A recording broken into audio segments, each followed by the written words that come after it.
میرے بھائیوں اسی طرح حضرت علی کی سیرت کے اندر یہ جو نجران کے وفد کا واقعہ ہے مشہور، آپ کو اس کی بات جزیات کو بیان کیا پہلے، لیکن اس کی تفصیل کیا ہے؟ نبی کریم صلی اللہ علیہ وسلم نے نجران میں خط لکھا، اسلام کو قبول کرو، جو نبی کریم صلی اللہ علیہ وسلم کا خط لکھنے کا طریقہ تھا، بسم اللہ الرحمن الرحیم، اللہ کے نام کے ساتھ میں محمد صلی اللہ علیہ وسلم کو اللہ نے رسول بنا کر بھیجا، اسلام قبول کرو امن میں آ جاؤ گے، نہیں تو جزیہ دو، کم تر ہو کے رو، زمین اللہ کی یا حکم اللہ کا چلے گا، جزیہ دے کے اگر ہمارے ساتھ معاملہ کرو گے ہم تمہاری حفاظت کریں گے۔ نجران سے وفد آیا، بعض روایات کے اندر 14 افراد کا، بعض روایات کے اندر 16 افراد کا نجرانیوں نے وفد بھیجا کہ یہ دیکھا جائے نبی سچا ہے کہ نہیں۔ اور عیسائیوں کا بہت بڑا گڑھ تھا نجران، انہوں نے بہت بڑے عالم پادری نبی کریم صلی اللہ علیہ وسلم کی طرف روانہ کیے۔ اب یہ جو 16 رکنی وفد تھا یہ سفر سے آیا، انہوں نے اپنے کپڑوں کو اتارا، خوبصورت جبے، ریشمی جبے، زبردست لباس، زیورات سے آراستہ مزین لباس پہن کے نبی کریم صلی اللہ علیہ وسلم کی بارگاہ میں حاضر ہوئے، کہا السلام علیکم۔ نبی کریم نے جواب نہیں دیا، نبی کریم نے منہ در کر لیا، سارا دن بیٹھے رہے، سارا دن بیٹھے رہے، پورا دن نبی کریم کوئی بات نہیں کرتے۔ وہ کہتے ہیں یہ عجیب بات ہے، خود خط لکھا، خود بلایا، آج ہم آگے بات نہیں کرتے۔ عبد الرحمن ابن عوف، دیگر صحابہ، حضرت عثمان، پہلے ان کا تعلق تھا تجارتی، ان کے پاس گئے، یہ کیا معاملہ ہوا؟ انہوں نے حضرت علی سے پوچھا یہ تو نبی کریم صلی اللہ علیہ وسلم کے قریب ہے، یہ کیا واقعہ ہوا؟ آج تک نبی کریم کے اخلاق میں ہم نے یہ بات نہیں دیکھی۔ حضرت علی مسکرانا شروع ہو گئے، کہا ہاں مجھے پتہ ہے، ان کو کہو یہ ریشمی لباس اتار دیں، ان کو کہو یہ سونا چاندی ہیرے جواہرات کے کنگن اتار دیں، آقا دو جہاں کی بارگاہ میں جا کر دیکھیں، بغیر تکبر کے، بغیر رعونت کے، بغیر فرعونیت کے۔ میرے بھائیوں اس واقعے کے اندر بھی عبرتیں ہیں کہ نہیں؟ کیا ہو گیا ہم ایسا فاخرانہ لباس پہنتے ہیں، جو فاخرانہ لباس پہنتا ہے اسی کی عزت ہوتی ہے، اسی کی عزت ہے۔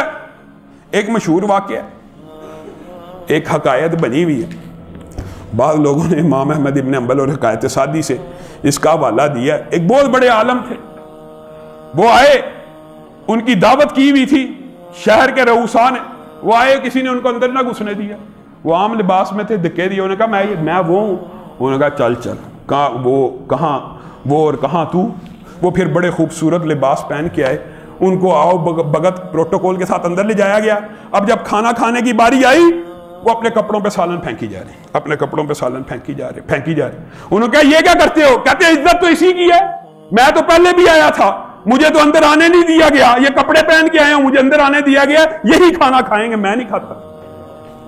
یہ نبی کریم صلی اللہ علیہ وسلم کی سیرت سے فاخرانہ، متکبرانہ، تکبر والا، غرور والا، اس طرح اوور ڈیکوریٹڈ لباس کہ جس سے تکبر جل کے ثابت نہیں ہے۔ حضرت علی نے کہا اٹھو، اگلے دن صبح عام لباس پہن کے گئے، کہا السلام علیکم، نبی نے سلام کا جواب دیا، مسکرائے، ان سے گفتگو کرنا شروع ہو گئے، اتنی لمبی گفتگو کی، نجران کا وفد خوش ہو گیا، صرف اتنی سی بات تھی۔ ہاں پھر نجران کے وفد نے نبی کریم صلی اللہ علیہ وسلم کے سامنے مقدمہ رکھا، یہی وہ وفد ہے، اللہ رب العزت نبی کریم صلی اللہ علیہ وسلم کی مناظرے میں بھی مدد کر رہا ہے اور مباہلے میں بھی مدد کر رہا ہے۔ نبی کریم صلی اللہ علیہ وسلم کے آگے یہ لمبا چوڑا مناظرہ ہے جس کی بعض تفصیلات آپ کے سامنے رکھتا ہوں۔ عیسائیوں نے آ کے کہا آپ کس اسلام کی بات کرتے ہیں؟ ہم مسلمان ہیں، ہم اسلام قبول کرنے والے ہیں سب سے پہلے۔ عیسیٰ نے ہمیں اس چیز کی دعوت دی، نبی کریم مسکرانا شروع ہوئے، کہا اسلام اور تمہارے درمیان 3 چیزوں کا فرق ہے، لوگو یہ بات یاد رکھو۔ آج بھی ہمارے جو بین المسالک اختلافات ہیں، اللہ کی قسم نبی کریم کے اس مناظرے سے، اور انشاءاللہ آئندہ آنے والے خطبات میں چند باتیں آپ کے سامنے رکھوں گا، آپ کو سمجھ آ جائے گی اصل اختلاف کیا ہوتا ہے۔ نبی کریم نے کہا تمہارے اور اسلام میں 3 چیزیں ہیں، صلیب کی عبادت چھوڑ دو۔ صلیب کی عبادت، ہاں میرے بھائیوں، کسی مخلوق کو متبرک سمجھنا، کسی مخلوق کا تبرک اور فیض سمجھنا، صلیب ایک مخلوق ہے، عیسائی اسے مقدس سمجھتے ہیں۔ اسلام میں حجر اسود ایک مقدس پتھر ہے، متبرک پتھر ہے، اس کو چومنا ثواب ہے، اس سے نفع قیامت کے دن ملے گا نیکیوں کا۔ لیکن ایک لمحے کے لیے بھی آپ اور میں یہ سوچ لیں، ایک لمحے کے لیے بھی یہ ہماری تقدیر بدل دے گا، یہ ہماری زندگی کے اندر کچھ اثرات مرتب کرے گا، یہ ہمارے نفع نقصان کا مالک، اس کو چومنے سے اولاد ہو جائے گی، رزق بڑھ جائے گا، بچہ ہو جائے گا، شفا مل جائے گی، اسی وقت اسلام کی باؤنڈری پار۔ نبی کریم صلی اللہ علیہ وسلم نے کہا تم صلیب کی عبادت کرتے ہو۔ صلیب کی عبادت کرتے ہیں عیسائی؟ نہیں، صلیب کو متبرک مانتے ہیں، صلیب کو مقدس مانتے ہیں، سمجھتے ہیں اس سے بلائیں ٹلتی ہیں، اس سے آفتیں مٹتی ہیں، صرف یہ فرق ہے۔ عیسائیوں نے کہا دوسری بات، کہا تم خنزیر کو حلال سمجھتے ہو، اسلام میں تو کبھی جب سے کائنات بنی ہے خنزیر کو حلال نہیں کیا گیا۔ لوگوں اس بات کے اندر بھی کتنی حکمت ہے، اللہ کی قسم اسلام اور غیر اسلام کے اندر حد فاصل حلال اور حرام ہے۔ آج میرے بھائی خنزیر کو تو حلال سمجھتے ہیں، لیکن بھائی کا مال لوٹنا حرام نہیں سمجھتے، رشوت لینا حرام نہیں سمجھتے، کسی کا مال ہڑپ کر لینا، کسی کی جگہ پہ قبضہ کر لینا، کسی کو دھوکہ دے دینا، یہ حرام نہیں ہے۔ یا ایھا الرسل کلوا من الطیبات واعملوا صالحا، اے اللہ کے رسولو پہلے حلال کھاؤ، پہلے حلال کھاؤ پھر نیک عمل کرو۔ اسلام اور کفر کے مابین حد فاصل حلال اور حرام ہے۔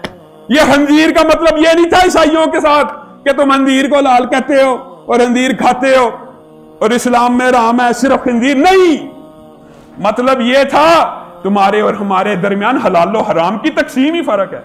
تم سود کو حلال مانتے ہو، ہم سود کو حرام مانتے ہیں، تم فلاں فلاں چیزوں کو، یہ بات ہے، یہ بات کہہ رہے ہیں نبی کریم صلی اللہ علیہ وسلم۔ کہا تیسری بات، کہا عیسیٰ کو اللہ کا بیٹا مانتے ہو؟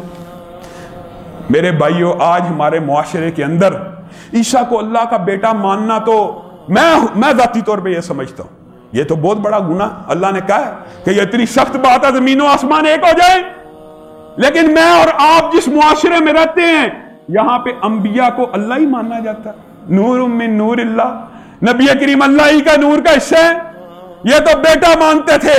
اور نبی کریم کہہ رہے ہیں اسلام اور کفر کے مابین یہ فرق ہے، تم عیسیٰ کو اللہ کا بیٹا مانتے۔ مناظرہ شروع ہوا، بہت سے دلائل آئے، آخر میں عیسائیوں کو ایک بات کے اوپر غصہ آ گیا، باقی باتیں مان چکے تھے، یہ بھی آپ کو بتلاؤ، حلال حرام کی تمیز سمجھ آ گئی، صلیب کا تقدس سمجھ آ گیا، لیکن یہ بات سمجھ نہیں تھی حقیقت، تم نے یہ کیا بات کی ہے کہ عیسیٰ بن باپ کے پیدا ہو گئے؟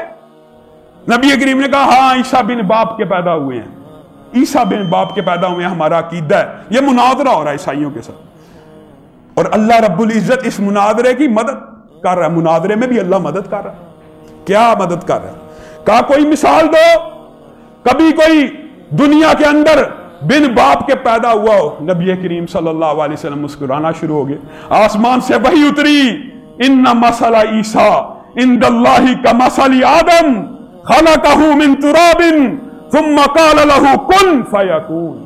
تم عیسیٰ کی بات کرتے ہو، آدم تو ماں اور باپ کے بنا پیدا ہوا، عیسیٰ کی تو ماں تھی، اور اللہ کے نزدیک عیسیٰ کی مثال آدم جیسی ہے، اس کو مٹی سے پیدا کیا، صرف کن کا آدم ہو گئے۔ تم عیسیٰ کے بارے میں شبہ کرتے ہو، نجران کا سارا عیسائی وفد گنگا ہو گیا، جواب نہ بن سکا۔ مطالبہ تھا، مناظرے کا یہ اصول ہوتا ہے کہ ایک مثال پیش کر دو ہم مان جائیں گے۔ اللہ رب العزت نے نبی کی مدد کرتے ہوئے آیت کو نازل کیا، نبی نے مثال پیش کی، چاہیے کیا تھا؟ ایمان لے آتے، چاہیے تو یہ تھا نا ایمان لے آتے، پیچھے بھاگنا شروع کر دیا، کل بات ہوگی، ہم اور پوچھ کے نبی کریم نے کہا ابھی بات ہوئی ہے، تم نے جو بات کی میں نے مثال پیش کر دی، ختم مناظرہ، تعالوا ندعو ابنانا وابناکم ونساءنا ونساءکم وانفسنا وانفسکم ثم نبتہل فنجعل لعنت اللہ علی الکافرین۔ آ جاؤ، جب مناظرہ اور دلائل ختم ہو جائیں تب مباہلہ آ جاتا ہے، ہم مباہلہ کرتے ہیں، میں کہوں گا جھوٹے پہ اللہ کی لعنت ہو، تم کہنا آمین، ساتھ کس کو لے کے نکلے؟ علی کو لے کے نکلے، کیا کہہ کے؟ یہ میرا بیٹا ہے، علی کو بیٹا بنایا۔ اس آیت کے اندر علی اہل بیت میں بھی شامل ہوئے، فاطمہ کو لے کے نکلے، حسن و حسین کو لے کے نکلے، عیسائی وفد۔ اب چاہیے کیا تھا؟ صدقے دل سے بتاؤ، ہمیشہ ہوتا بھی یہی ہے، حق واضح ہو جائے چاہیے یہ ہوتا قبول کیا جائے۔ اللہ کی قسم عیسائی وفد نے حق کا سورج چڑھتا ہوا دیکھ لیا، مباہلے کے جواب میں آپس میں مشورہ کر کے کہتے ہیں آمین نہ کہنا، آمین نہ کہنا۔ جس نے کبھی کسی نبی کے ساتھ مباہلہ کیا ہو وہ امت باقی نہیں رہتی۔ عیسائی پادری اپنے عیسائیوں کو کہہ رہا ہے آج تم نے اس نبی سے مباہلہ کیا تو قیامت تک اس سرزمین کے اوپر کوئی عیسائی پیدا نہیں ہوگا، لیکن ایمان نہیں لے کے آیا۔ کیا کہتا ہے نبی کریم کو؟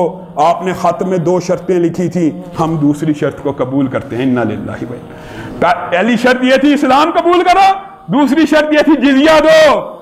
چاہیے یہ تھا اسلام قبول کرتے، لیکن کیا کہتے ہیں آپ نے 2 شرطیں خود پیش کی ہیں، آپ کا یہ ہاتھ ہمارے پاس ہے، ہم دوسری شرط کو اختیار کرتے ہیں، آج کے بعد مسلمانوں کو جزیہ دیں گے۔ اللہ رب العزت جو کہا گیا، جو سنا گیا، اس کو سمجھنے کی توفیق عنایت فرمائے۔